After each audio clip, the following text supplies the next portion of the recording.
பாருங்க, நம்ம முன்னேற முடியாதபடி, நம்முடைய லட்சியங்களை சென்று அடைய முடியாதபடி, நம்ம செழிக்க முடியாதபடி பிசாசு பல தடைகளை நமக்கு கொண்டு வருகிறான் பாருங்க. நிச்சயமாவே இதெல்லாம் நடக்குது வாழ்க்கையில.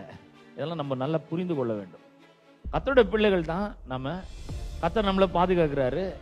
ஆனா பிசாசு என்ன பண்றான்னா, பல எண்ணங்களை நமக்கு கொண்டு வரணும். மனதுல பெரிய பெரிய கோட்டைகளை, மன தடைகளை உண்டு பண்ணுகிறான். உன்னால ஜெயிக்க முடியாது, உன்னால வாழ்க்கையை சரியா வாழ முடியாது, உனக்கு ஒரு நல்ல எதிர்காலம் இருக்காது, உனக்கு வேலை போயிடும், குடும்பம் பிரிஞ்சிடும், எல்லாம் உனக்கு குடும்பத்துல எல்லாமே உனக்கு விரோதமா ஆப்போசிட்டா இருக்காங்க. இந்த மாதிரி மன தடைகளை நான் கொண்டு வருகிறான். பலருக்கு பாத்தீங்கன்னா அவங்க ஆண்டவரோட பிள்ளையா இருப்பாங்க. ஆண்டவர் ரொம்ப நேசிப்பாரு அவங்களோட நல்லா பேசுவாரு, அடிக்கடி பேசுவார் ஆண்டவர் அவங்களோட.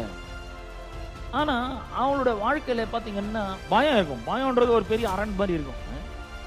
கவலை அது ஒரு பெரிய அரண் மாதிரி இருக்கும். இதெல்லாம் தகர்த்தெறியணும். அது கடவுள் நமக்கு துணை நிற்பார் கண்டிப்பா. கர்த்தர் அதுக்கெல்லாம் நமக்கு துணை நிற்கிற. உசியா ராஜாவுக்கு துணை நின்னுகிறார் பாருங்க. அப்படி அந்த அலங்கத்தை இடிச்சு புதிய பட்டணங்களை கட்டுறான். இதெல்லாம் ஜெயிக்கிறதுக்கு கடவுள் உதவி செய்கிறவராய் இருக்கிறார். எதிரிகள் என்ன பண்றாங்கன்னா காம்பவுண்ட் வாலை கட்டி வைக்கிறாங்க. அலங்கம்னா காம்பவுண்ட் வால்ஸ். உங்களுக்கு ஞாபகம் இருக்கா? எரிகோ மதில எப்படி கட்டி வச்சிருந்தாங்க பாருங்க. ஒரு ஆள் கூட உள்ளவும் போக முடியல, வெளியும் வர முடியல. வாழ்க்கையில ஏதாவது சாதிக்கணும்ன்ற ஒரு பெரிய லட்சியத்தை எடுத்து உள்ள வச்சிருப்போம். கடவுள் ஏதோ ஒரு பெரிய காரியத்துக்காக நம்மள ஊழியத்துக்கு அழைச்சிருப்பாரு. ஆனா ஒரு பெரிய ஒரு முன்னேற்றமோ, ஒரு பெரிய ஒரு வளர்ச்சியோ, ஒரு பெரிய ஒரு சாதனையோ நம்ம பண்ணியே இருக்க மாட்டோம். பல தடைகள் வாழ்க்கையில இருந்துட்டே இருக்கும். நான் சொல்றேன் பாருங்க, இந்த தடைகளை பார்த்து பெருசா நினைக்க கூடாது. அதுக்கு எல்லா தடைகளுக்கும் அப்பாற்பட்டு தேவன் நம்மோடு கூட இருக்கிறாரு. அவர் ரொம்ப ரொம்ப பெரியவரா இருக்கிறார். அவருடைய வல்லமை ரொம்ப பெரியதா இருக்கிறது.